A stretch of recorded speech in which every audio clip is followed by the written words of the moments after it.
What would you do if you paid for a luxury trip for the whole family and ended up being treated like a stranger? You won't believe this, but as I write this, I'm on a hotel terrace in Miami, overlooking the ocean, completely alone. The reason? My sister-in-law, who's coming as a guest on this trip I paid for, has done everything she can to exclude me, as if I were an intruder, and although I tried to keep the peace, today was the day the glass broke. Want to know how it all went down?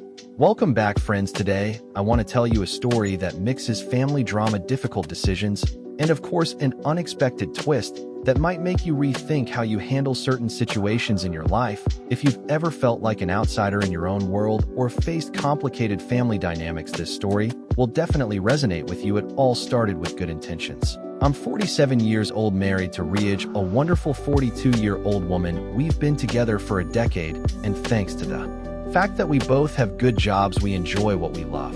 Traveling, we usually organize at least 3 major vacations a year and several getaways. We don't have children, so our adventures are usually relaxed, well-planned, and most importantly, drama-free. So we thought over the past few years we decided to include Riaj's parents on some trips. They're older, 76 and 70. And Riaj's father has been facing serious health issues this summer. He asked us to go to Miami. He wanted to relive his honeymoon. And although he tried to help us with the expenses, we refused. He's been a great father-in-law, and I didn't mind covering for him. But here comes the first plot twist. Riaj's 38-year-old sister Ella found out about the trip and asked to go with us. She has 3 children and hasn't had a vacation since her honeymoon. She's not doing well financially. I agreed to pay for her too, thinking it was the right thing to do. Family comes first, I repeated to myself, like a mantra. Mistake number 1. From the moment we landed, something smelled fishy, and it wasn't the sea breeze. Ella started acting strange from day one. As soon as we arrived at the beach resort, she wanted to take a family photo. I thought it was sweet, until she looked at me with a fake smile and said, "Could you take this picture, please? We want one of just the 4 of us. Mom, Dad, Riaj, and me." I thought it was an exception, something symbolic, but it was just the beginning of a toxic trend that grew stronger every day. Everywhere we visited, Ella insisted on taking family photos where, surprise, I was always left out. Even when Riaj's parents or herself included me, Ella would make comments like, "It's better to only take blood relatives. This one's only for girls." Or "This one's for brothers." I ended up being the official group photographer. Ironic, isn't it? I paid for the trip, the flights, the hotel, even the dinners, and ended up missing out on most of the captured memories. The final straw at the pool and the boat tour really tested my patience. One of the most frustrating days was when we went to the hotel's infinity pool, which has a mind-blowing view of the ocean. I had barely sat down on the edge to rest when Ella said queenly, "Can you stay out there for a minute? We want a girl photo, just Riaj, Mom, and me." I agreed, but after that photo, Ella made sure to keep me busy whenever a camera was nearby. "Hold this, take this, wait here." I felt like I'd been hired as a personal assistant, not part of the family. But the most awkward was the boat ride. The boat had double seats, and there were 5 of us. Guess who was left alone? Ella, with a smile, said, "Do you mind sitting there by yourself? That way Mom and Dad can sit together and I'll sit with Riaj." Then they bought one of those official photos from the trip, in which I appear alone like a stranger looking at the sea with a face like, "What am I doing here?" A luxury dinner. Where I felt invisible, I booked a luxury dinner at a restaurant with an ocean view. I planned everything so that we would have the best table. At the time sunset, I was planning on sitting with Riaj across from his parents, leaving Ella on the side. But no, Ella took the seat next to Riaj. Her parents took the ones across from me, and I was in the corner overlooking the waiter's station and the bathroom. I tried to keep it simple, but during dinner Ella talked exclusively about childhood memories, inside jokes, and school anecdote stories. I clearly wasn't part of. Even when the in-laws tried to include me, Ella steered the conversation to keep me a spectator. I was literally a ghost at that table. I heard laughter, saw smiles, but none of them were for me. The spa day was the final straw. I wanted to redeem myself with a relaxing day. I booked a suite for Riaj and me, another for his parents, and a single suite for Ella. But that morning my father-in-law felt ill and chose to stay on the beach. I thought I could still enjoy the spa with Riaj. Wrong, Ella said. "Could you stay with Dad? It would be nice if we had a girls' day. Mom, Riaj, and me." My wife tried to defend me, but Ella insisted. In the end, they went to the spa, and I ended up accompanying the father-in-law. And don't get me wrong, it was a nice time. My father-in-law is a great guy. We chatted, we laughed. He even told me he noticed Ella's attitude but to try to ignore it, but karma is not long in coming. And this time it came with a vengeance today. Ella came down from heaven to hell, because while I was drinking my coffee this morning I got a notification from the hotel. The credit card for Ella's room had been declined. Yes, I originally used my credit card for all reservations, but a few days ago before check-in I transferred her suite to her name. As a matter of protocol, she didn't even notice the reason. I was considering canceling her room if this kept up, and guess what? I called the front desk and canceled her room guarantee since she was already at the spa and her key was still active. She didn't notice right away, but when she returned that afternoon she couldn't get in. She went straight to the front desk, where they informed her that her account was overdue over $2,100. She threw a fit. She called me furious. She screamed. She said I was a cheap bastard, and you know what I did? I sent her a picture of all the family photos from the trip that didn't feature me with a single sentence. Relax, I just wanted to give you a truly family-friendly experience. On your own, cruel? Maybe deserved? Absolutely. After everything I put up with, I think I was even a little too patient. This woman came on a trip completely funded by me, and yet she treated me like an annoying accessory. She excluded me from everything, hijacked my time with her sister, her parents, even my plans. She took away the moments I wanted to experience too, and now that she has to pay her share, she's in ruins. Final reflection. Many will say I should have kept quiet, that I shouldn't have acted out of spite, but where do we draw the line between being generous and allowing ourselves to be disrespected? I don't want to be left with this bad taste in my mouth. I still have 3 more days left in this paradise, and I plan to enjoy them with or without company, because sometimes true relaxation isn't just about being on the beach, but getting away from those who don't value you. What do you think? Did I go too far, or did I simply set boundaries? Let me know in the comments, and if something similar has ever happened to you with your in-laws, I invite you to share your story, because sometimes family trips end up revealing who's who. Update 1.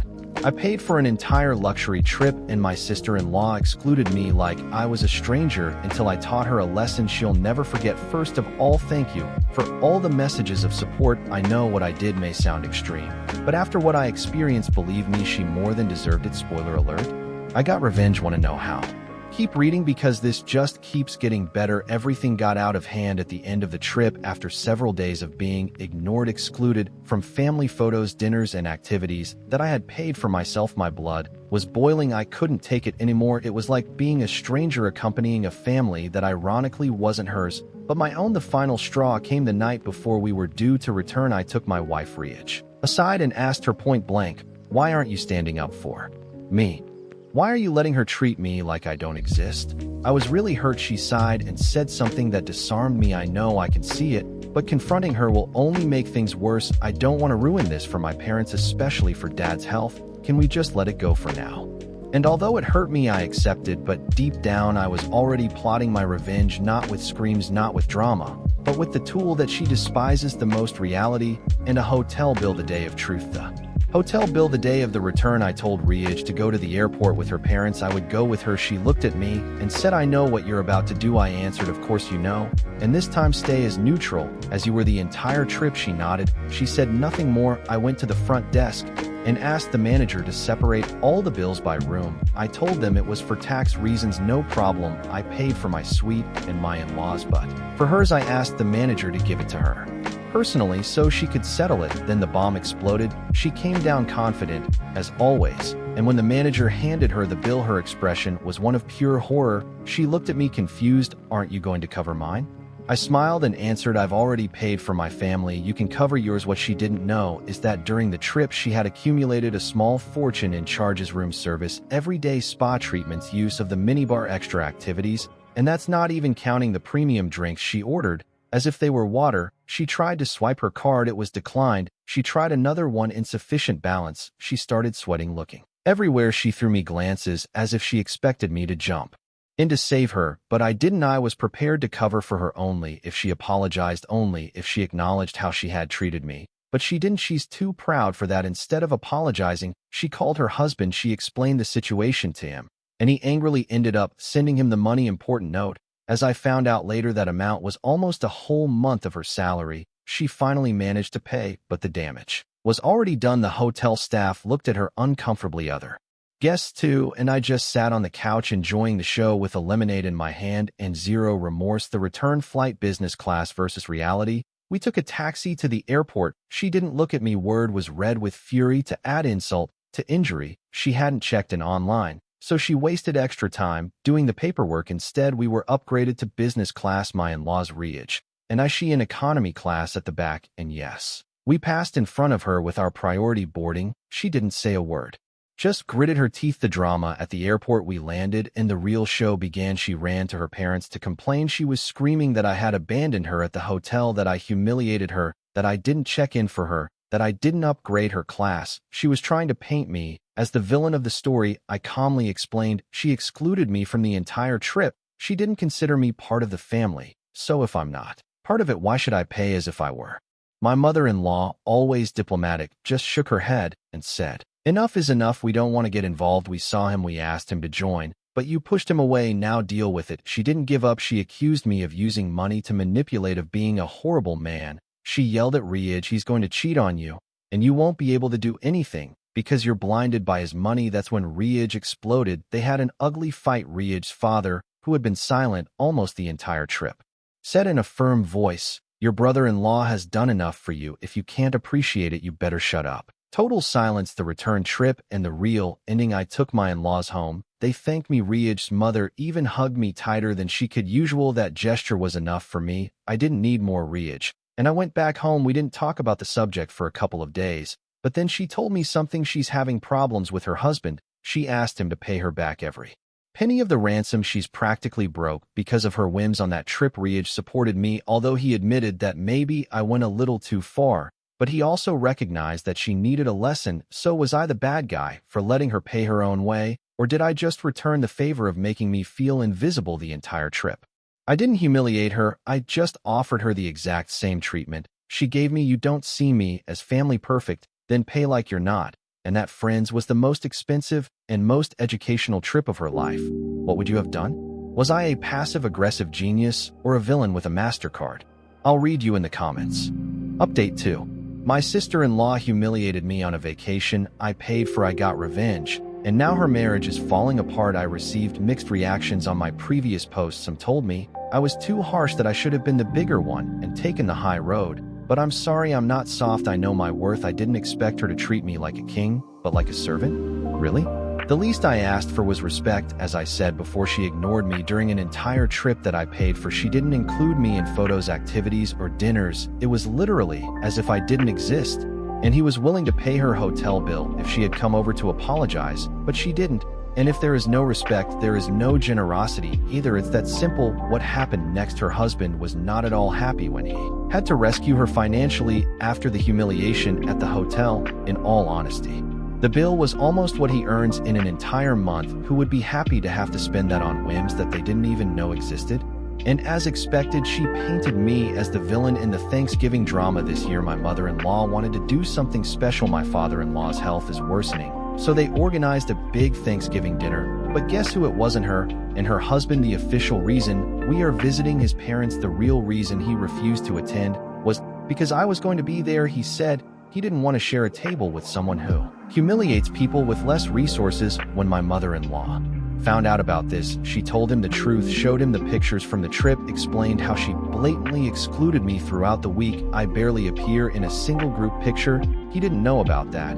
And what came next was even worse. After dinner, my mother-in-law told me that her marriage is collapsing. They argue all the time. She belittles him for not earning more. Now she expects him to work 60 hours a week between 2 jobs, but also to continue helping out at home and with the kids. He agreed to work more, but set one condition: he will not do any housework. She didn't accept the surprise. She only works 20 hours a week, but she wants to live like a celebrity lifestyle. The problem is she's tasted luxury, and now she doesn't want to go back. My mother-in-law was clear with her. Finally, my mother-in-law told her, if you end up divorced because of this, don't expect Dad and I to save you. Riage, my wife, and I talked after dinner. We both agreed that it was a mistake to take her on the trip. In the first place, I keep remembering something I saw once at a luxury resort. Once you experience a private island, you never want to go back to a public one. The same thing happens with flying business class. And sadly, the same thing happens with people like her who get a taste of a lifestyle they can't afford. and then destroy everything around them to try and maintain it. I'm glad I went to the dinner. I went because of my father-in-law, because I care about him despite everything I care about. Family, and even though she's creating division, the truth is finally coming out. People are seeing her real attitude. I sincerely hope she takes a moment to reflect before she loses not only her husband, but her entire family. And you read it, was what I did fair, or is she simply facing the consequences of her own decisions? What I do know is this: being generous doesn't make you weak, and setting boundaries doesn't make you cruel. I'm reading this. Update 3. What would you do if the person who has caused you the most harm comes back asking for help, but without showing any signs of true remorse? A few days ago, while checking my phone after a long day at work, I noticed an unexpected notification. It wasn't from Riaj or my in-laws, but from Ella. The message was short and to the point. Can we talk? I need to tell you something. Despite the surprise and the memories her name evoked, I decided to respond. We had shared a complicated history full of ups and downs and difficult moments. However, out of respect for my wife and her parents, I felt it was right to listen to what Ella had to say. We agreed to meet at a cafe near my office. On the day of the meeting, Ella arrived punctually, dressed with care and sporting a smile I knew all too well, the kind she used when she wanted something this time. However, her expression reflected a mixture of wounded pride and suppressed despair. After initial greetings and an exchange of pleasantries, Ella got to the point. I realize I've lost my children. She confessed, her voice steady. She explained that her ex-husband was limiting her access to the children, arguing that she wasn't stable. What do you think? She asked, perhaps seeking validation or a different opinion. I looked her straight in the eyes and calmly responded, I think you're facing the consequences of your choices and are just beginning to understand the damage you've caused. Ella remained silent, a heavy silence that spoke louder than any words. She went on to describe how her life had fallen apart since she left home. She lived with a friend for a time, but they grew apart. She tried to establish a relationship with another man, but he distanced himself when he realized she was only looking for financial support. She looked for formal employment, but her lack of experience and negative references complicated the process. Even her own parents had closed the door to new help. The most painful thing for her was that her children no longer welcomed her with the same enthusiasm as before. When I go to pick them up, they say hello, but then they go back to playing with their dad, as if nothing had happened. She confessed, tears welling in her eyes. Listening to her, I couldn't help but remember that trip to Miami and the emotions it stirred in me. Then Ella uttered a phrase that left me thoughtful. I want to change, but I need help. At that moment, I understood that although she was going through a difficult situation, her motivation was still self-centered. She wasn't seeking to apologize or acknowledge her responsibility for everything that had happened. She simply didn't want to be alone. I asked her if she had considered attending therapy. She replied that she had, but that she couldn't afford it. I suggested she start by finding a stable job and rebuilding her life from scratch. She told me she tried before, but no one gave her a chance. So I asked her a tough question. Do you think you deserve another chance if you can't prove you're really going to change? Ella remained silent again. At the end of our conversation, I was clear with her. I don't resent you, I don't hate you, but I can't help you if there's no real change. If you want to rebuild a relationship with your children, start by showing them that you can be responsible, present, and honest without excuses or blaming others. Ella nodded slightly and left. I haven't heard from her since, and honestly, I don't expect to have them anytime soon. My father-in-law rests in peace. My mother-in-law lives more peacefully, surrounded by those who truly love her. My ex-brother-in-law has found job and emotional stability, Riaj, and I continue to enjoy our life together. The past marked us, but it doesn't define our future. This experience has taught me that generosity isn't synonymous with weakness. Respect isn't revenge, and setting boundaries isn't punishing, but protecting. If anyone else has experienced something similar with their in-laws or with someone who abuses their kindness, I want them to know they are not alone. Sometimes letting go is the bravest act we can take. Update 4.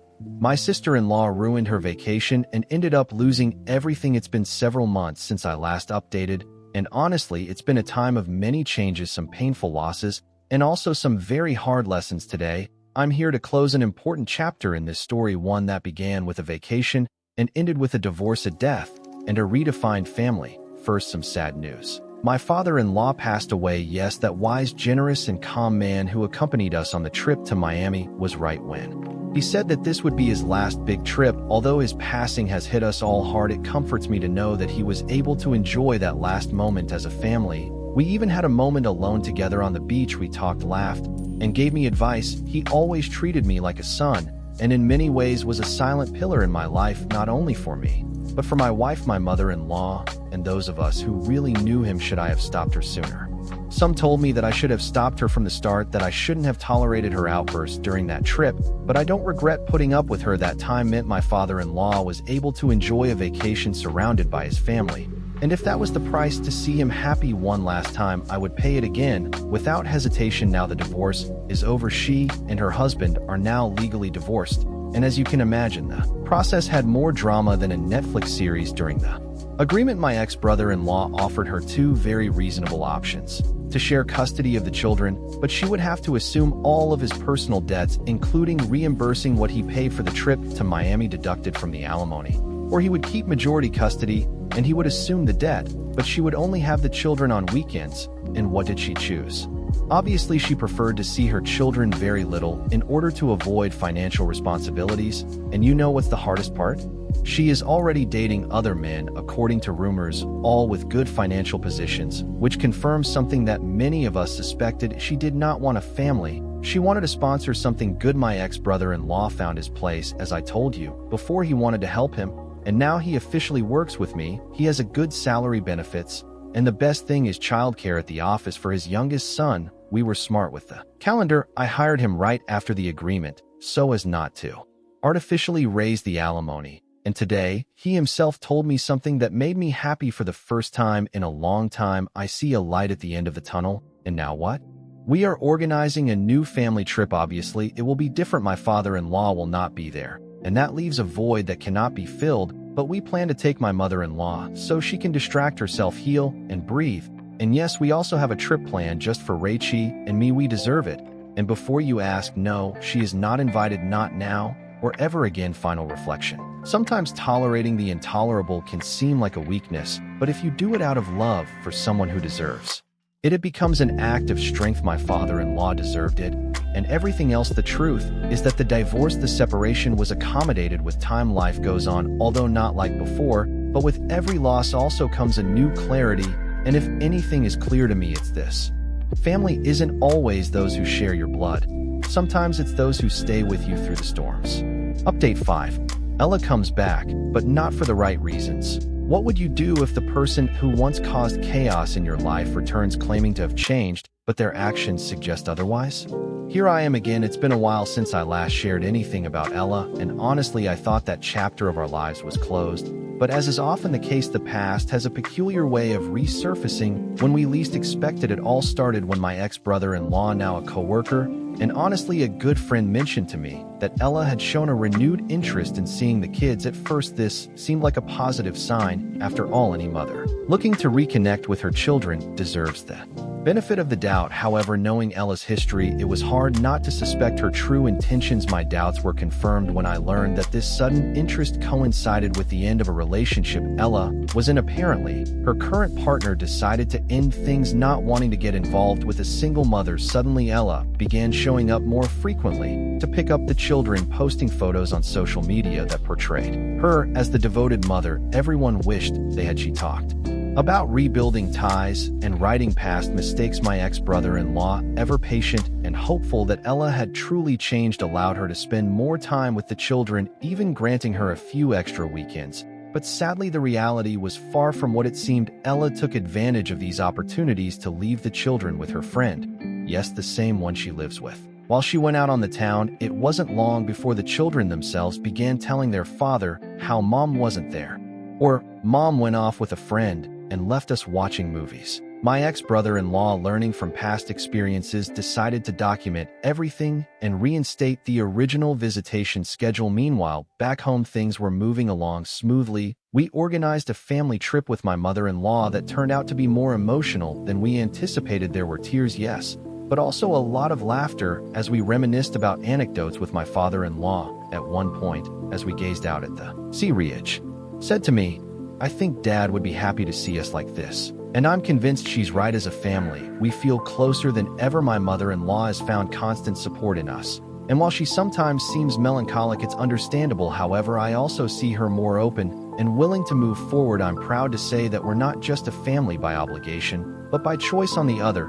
hand, Ella continues her downward spiral. Occasionally, I hear comments that she's gone back to her parents for financial help. They, standing firm in their position, responded, "You have to solve your own problems. It's not an easy decision for them, but they understand it's the best thing for Ella in the long run. The future is uncertain, but for now we feel a peace we haven't experienced in a while. The storm seems to have passed, at least for us. However, one question remains. Is it possible for someone like Ella to truly change, or does she simply adapt her behavior to the needs of the moment?"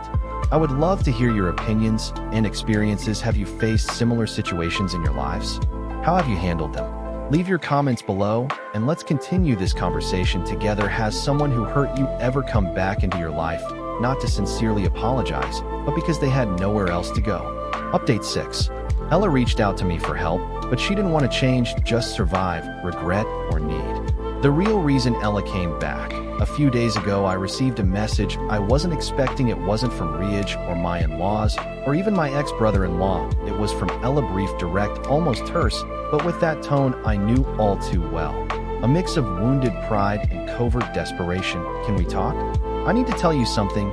It took me by surprise. After everything I'd been through, the collateral damage, the complicit silences, and the veiled battles, I never imagined she'd want to have a conversation with me. But I agreed out of respect for my wife, out of consideration for her parents, and also for a reason I don't want to admit. I wanted to see if truly there was something different about her. We met at a cafe near work. Ella arrived on time, something surprising in itself, well dressed with subtle makeup and that smile she usually used when she wanted something. Charming, studied, manipulative, but this time something was different. She didn't talk first about money or vacations or how unfair it all was. This time she talked about her life, or rather what was left of it. I realized I lost my children. Those were more or less her first words. And although she tried to sound contrite, the first thing out of her mouth was, "My ex has been limiting my access. He says I'm not stable. What do you think?" I looked at her direct, not with hatred, but not with pity either. "I think you're seeing the consequences of your decisions, and I think you're only now beginning to understand how much damage you caused." Ella lowered her gaze. An awkward silence fell, the kind that can't be filled by the sound of the coffee maker or the background music, a silence that I suppose she had been avoiding for years. She started telling me things I didn't know. Since she left her ex's house, things hadn't improved.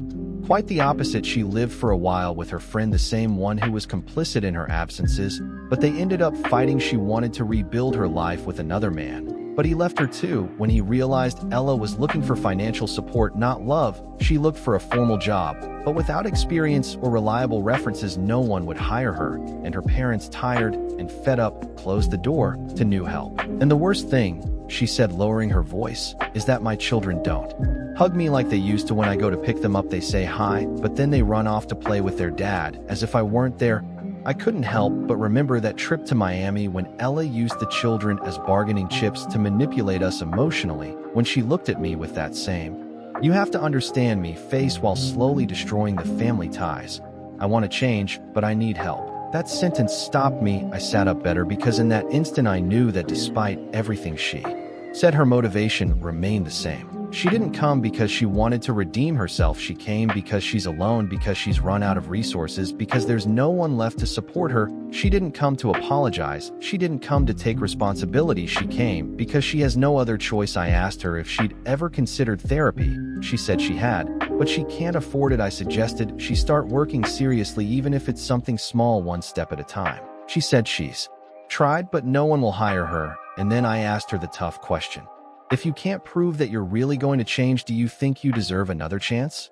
Ella blinked as if she didn't understand the question, as if the idea that we didn't know her anything was new to her. "Excuse me," she replied, but I didn't repeat anything. The silence spoke for me. At the end of our conversation, I told her something clear. "I don't hate you. I don't hold any resentments, but I also can't help you. If there isn't a real change, if you really want to have a relationship with your children again, start by showing them that you can be responsible, present, and honest. No excuses, no blaming others, no games." Ella nodded. She stood up. She left. There was no hug, no emotional goodbye, just a feeling of a closed cycle, of a door closing gently but firmly. Since then, I haven't heard from her. Frankly, I don't expect to find out anytime soon. And that's okay, my father-in-law rests in peace, my mother-in-law has learned to live with his absence and feels surrounded by the love they did choose to keep. My ex-brother-in-law has found emotional stability.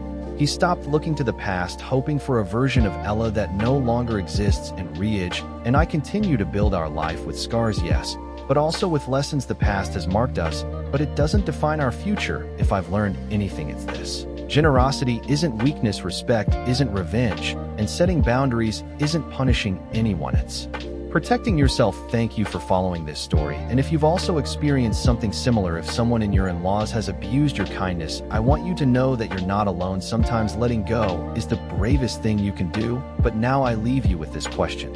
Could you forgive someone who isn't looking for redemption, but rather for refuge? Would you give another chance to someone who only knows how to knock on your door when the world closes all others? I'll read you in the comments. Update 7.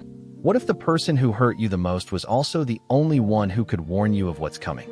I thought the chapter with Ella was over, closed, sealed, like those letters you burn, never to be opened again. After our last conversation, where I saw more as a plea for forgiveness than a poorly disguised cry for help, I decided not to get involved further, not out of resentment, not out of revenge, but for my sanity. But the story, as always, had another twist. It was a Thursday afternoon. I was at home working from the dining room when Riage called me from the hallway in a strange tone. Do you know who came? I thought it was a joke, but no, Ella was at the door. Yes, again, she wasn't alone. She was carrying a half-torn cardboard box and a more tired face than the last time. Riage looked at me with that mixture of, what do we do? And don't let her cross the threshold. And with good reason, but Ella, before we could say anything, took a folder out of the box and placed it on the floor in front of us. I'm not here asking for your help, I just need you to read this. And if after reading it you still don't want to hear from me, I'll understand. I bent down, I picked up the folder. It was a jumble of papers, copies, handwritten letters, and loose notes too messy to be unimportant. Ella didn't say anything else. She just hung her head, turned, and left. Riage closed the door without looking back. Are you going to read it? She asked me. I don't know, but I knew I'd known it since I saw the box that night after Riage fell asleep. I opened the folder. The first page was a letter, handwritten in shaky handwriting. It said, I know you hate me, and if you don't hate me, at least you wish you'd never met me. I wish I did too, but there's something you don't know, something I kept quiet about for years, something that if you knew you might understand why I was the way I was, not to justify myself, to explain myself. She began to relate something I'd never imagined. Ella confessed that during her childhood, her mother, my mother-in-law, that now calm and loving woman, had been deeply neglectful of her. She recounted episodes of emotional violence, favoritism toward her brother, and humiliation that left their mark on her. And that wasn't the most shocking part. Ella claimed that at 14 her mother forced her to keep quiet about abuse committed by a relative, the same one who ironically now sat through family gatherings as if nothing had happened. My heart raced. Never in all these years had Ella mentioned anything like that, not a hint, nothing. Was it true? The folder contained some old therapy notes, school reports with notes about absences, and a letter from her friend she'd lived with for a while mentioning a severe anxiety attack, which Ella always referred to as just a nervous breakdown. I felt confused. On the one hand, part of me wanted to dismiss it all as just another manipulation. On the other hand, something about the tone of the letter struck me differently. It wasn't an excuse, it was a raw wound. In the following days, I tried to ignore its contents. I went on with my life, with Riage, with our son, with the routine, but every time I saw my mother-in-law smile, something rattled me. So one day I confronted her. Can I ask you something about Ella? I said, what's happening now with that woman? She replied sharply, did you ever feel like you failed her as a mother? She tensed. Did she tell you her version, right? I don't know if it was a version. She left me a letter, a very long one, a very painful one. My mother-in-law sat down. She took a deep breath, and for the first time in years I saw her as fragile. I was never a good mother to Ella, she admitted.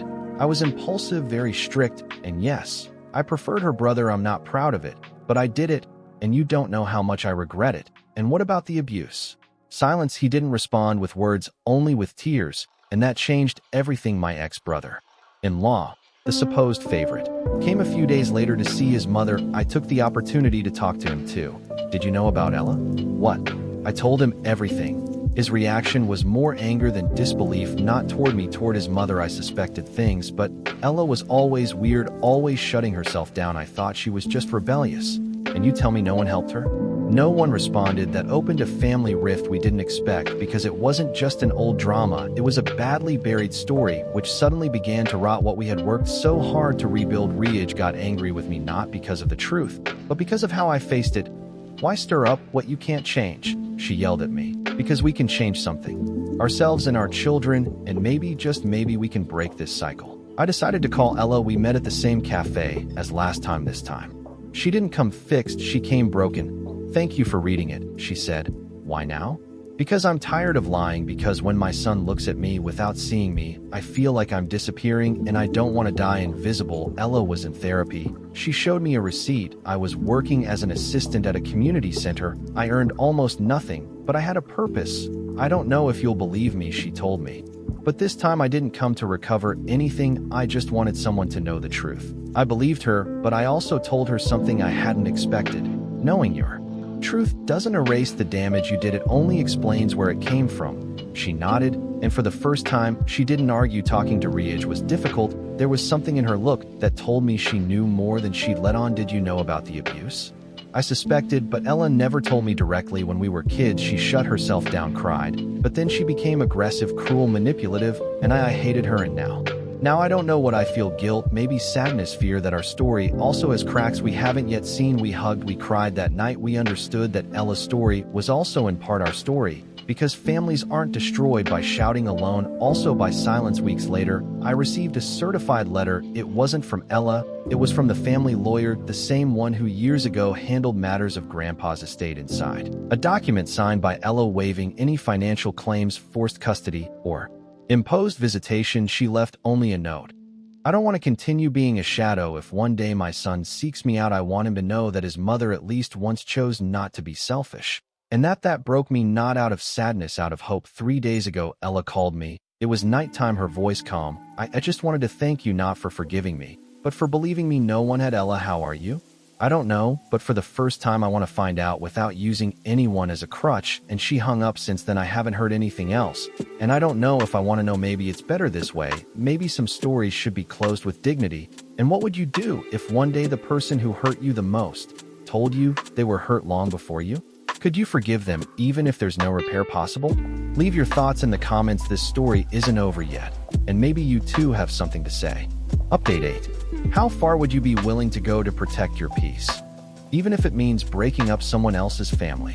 I thought it was all over after that last conversation with Ella, in which I made it clear I couldn't help her if she wasn't willing to truly change. I closed a cycle, or so I thought. I walked away, without guilt, without resentment, without emotional debt. I even told my wife that I didn't think Ella would ever come back, that I had finally understood that her time with us, with our family, with our circle was over. But I was wrong. One Sunday morning, while we were having breakfast at home with Riaj and the children, the doorbell rang. It was early, too early for visitors. I got up suspicious. We never receive anyone unannounced. I opened the door, and there she was. Not Ella, not my ex-brother-in-law, not my in-laws. It was a woman I didn't know, but she had a familiar face. The same eyes, the same posture, holding the hand of a girl of about 5. "Is that you?" he asked. "Are you Riaj's brother?" I nodded, still confused. And then he let go. "I'm Clara, the mother of your ex-brother-in-law's daughter. I need to talk to you." And yes, this also involves Ella. We went inside after I'd made sure Riaj and the children were kept busy in the garden. Clara was nervous, but not trembling. She wasn't there out of fear. She was there by choice. She told me she'd been with my ex-brother-in-law for a while, just after he'd gotten over his worst phase. That at first he'd seemed like a good man, responsible, loving, a devoted father. That when she got pregnant he was thrilled. Until Ella came back into his life, everything fell apart. When Ella called him again, she's always had that power over him. She manipulates him, guilts him, seduces him if necessary. He became a shadow of his former self. And the worst part is now she wants full custody of our daughter. As if her chaos weren't enough, I froze. How could Ella be behind this too? What did she gain? What was her game? Then Clara showed me her cell phone voice recordings, texts, evidence. And in one of them, Ella said something that left me with a knot in my stomach. "If you get to keep your daughter, we'll have something else to pressure my sister with." She still thinks she's better than me, but she doesn't understand that family is built like a web, and I know exactly which threads to cut to make it all fall apart. Ella didn't want to heal, she didn't want to redeem herself, she wanted to control, and she was willing. To use an innocent child for that for days, I couldn't sleep. Riaj noticed I was distracted. I didn't tell him at first. I felt protective, but also confused. What right did I have to get involved further? What if everything exploded and hurt the children even more? But one night Clara texted me again. They were scheduled for a temporary custody hearing in court. He asked me to testify, to tell everything I knew about Ella, to talk about her attempts at manipulation, her history of neglect, even how she used others to achieve her ends. I struggled for hours. I knew it would mean reopening wounds, confronting Ella directly, probably alienating my ex-brother-in-law forever, but I also knew there was a child in the middle, a new potential victim, so I agreed. The hearing was tense. Ella didn't appear, but her name was present in every word. Clara was brave. She spoke about everything, about how Ella had meddled in her life with tricks, empty promises, and subtle threats, about how she had convinced her ex-partner that Clara was an unfit mother, and how now he wanted to fight for full custody, just to impress Ella. When it was my turn to testify, I told what I experienced. I didn't exaggerate. I didn't edit. I was raw, real. I spoke about the damage Ella caused to my in-laws, to Riaj, to me, and how every time we confronted her, she chose to survive rather than heal. I spoke about her resistance to change, her tendency to use others as shields. The judge ordered a psychological evaluation for the father. Clara came out crying. She hugged me.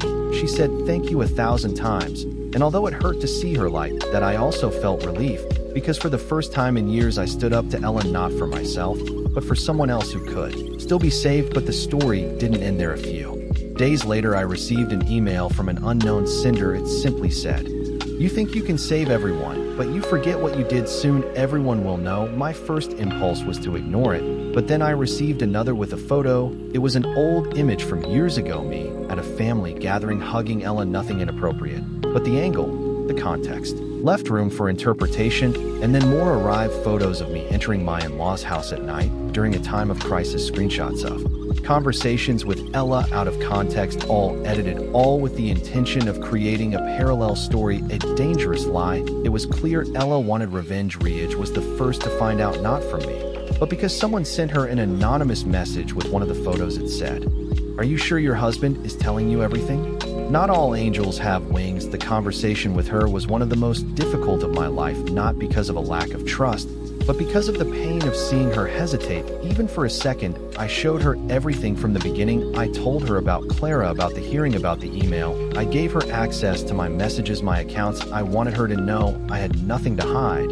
And then she said something that marked me forever. "I believe you, but it hurts that someone would want to destroy us like this, not because of what we did, but because of what we represented." A family that was able to heal. The following week was chaos. Ella disappeared again. No one knew where she was. Her number was deleted. Her social media profile was removed. Her ex, the girl's father, was now being investigated for possible emotional neglect. My in-laws, once again in shock, asked not to be contacted by anyone else until further notice. And I began to think that maybe Ella never wanted to redeem herself or even survive, that all she ever sought was to destroy what she couldn't have. That same Friday, Clara wrote to me again. She told me something important had happened. She asked to see me. We met at the same cafe where I'd spoken with Ella weeks before, and there, through tears, she confessed. "Ella sought me out before disappearing. She offered me money to lie, to say that you manipulated me, that you took advantage of me. I wanted to drag you down with her, but I couldn't, not for you, for my daughter. She doesn't deserve to live in that world." I remained silent. I didn't know whether to be grateful, to cry, or to fear. Ella no longer had any limits. She was a train wreck, dragging everyone in her path.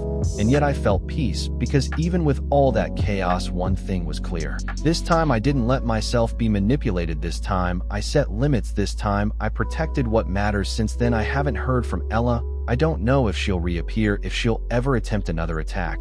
But something inside me changed. I learned that broken people don't always seek healing. Some prefer to watch everything they couldn't have burned. But I also learned this: you can break the cycle. You can choose peace, truth, and firmness. And if you're going through something similar, if someone from your past threatens to drag you back into that dark hole, remember that you don't have to carry their story. You can close the door. You can say enough.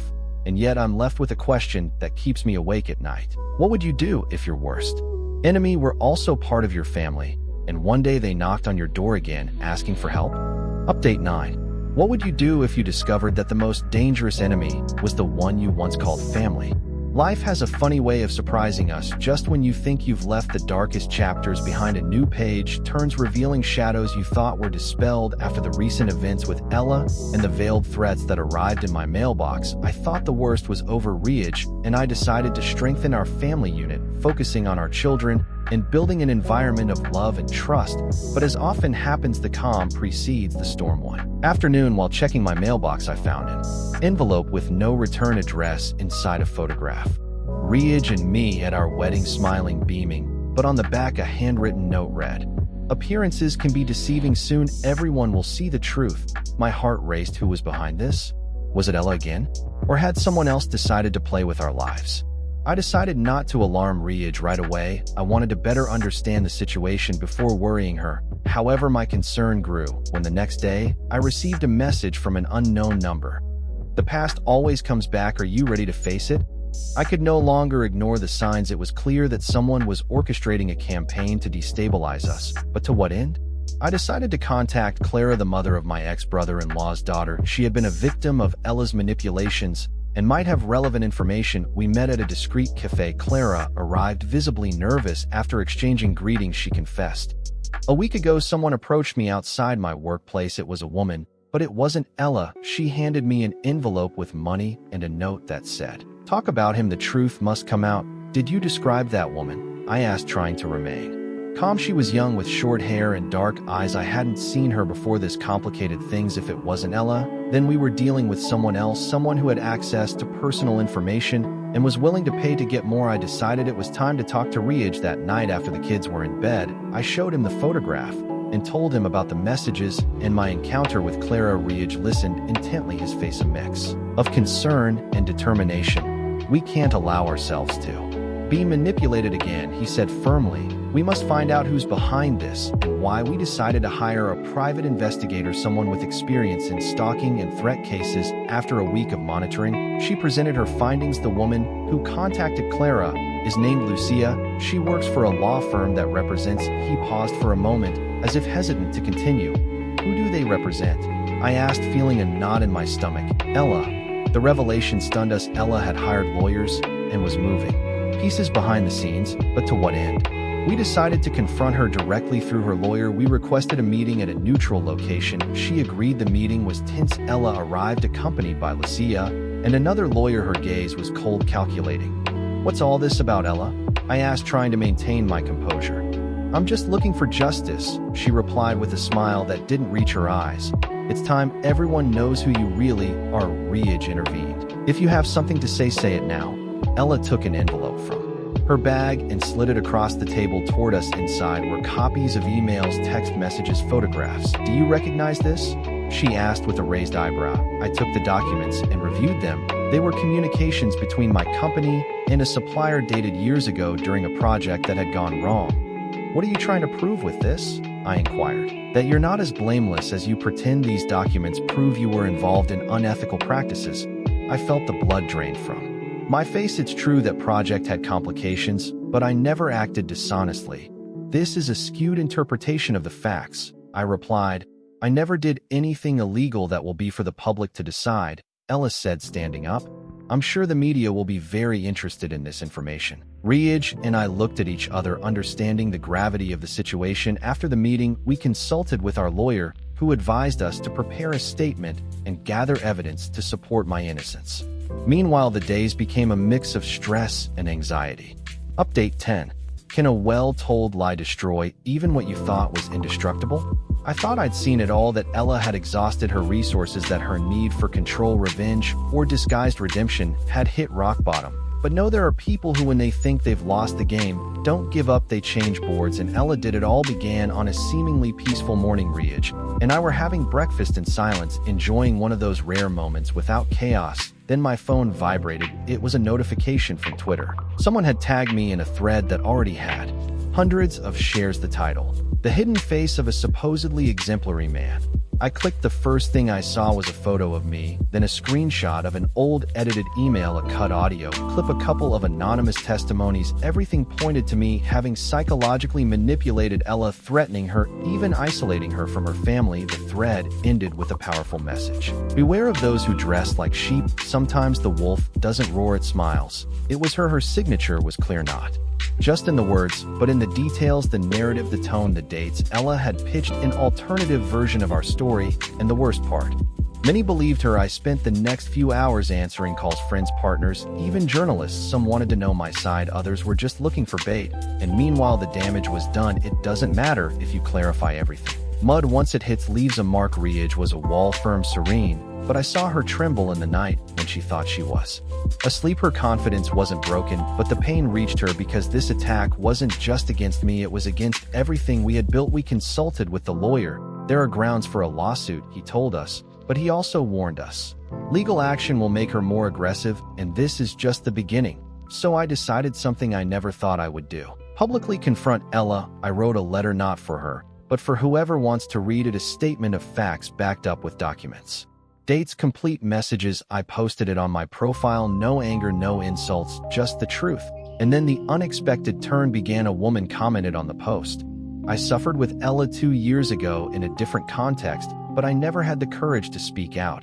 And then another and another. Dozens of testimonies began to arrive. People who had worked with her, lived with her, shared stories in which the pattern was the same. Ella was the perfect victim until the curtain fell and the chaos began. One of them caught my attention. A former employee of the same community center where Ella claimed to be helping. She said Ella had been fired for falsifying documents to obtain personal funds, that she had even taken money intended for a children's activity. The bomb exploded. Media outlets that had previously echoed Ella's thread began to retract their tweets. Some deleted the tweets, others, more ethical, published corrections. Ella disappeared again. Her phone was off. Her lawyer was unreachable, but the damage was done, not only to my reputation, but to our peace. Riage and I decided to go away for a few days to escape from it all. We went to an isolated cabin with no signal, no noise there. Between walks and long silences, we talked about everything. We cried, we laughed, and we reaffirmed one thing: no matter how many times Ella tries to come back, we won't break. We returned home and found a letter in the mailbox, no return address. Inside, a photo. It was Ella on the street, sitting next to a backpack and a bottle of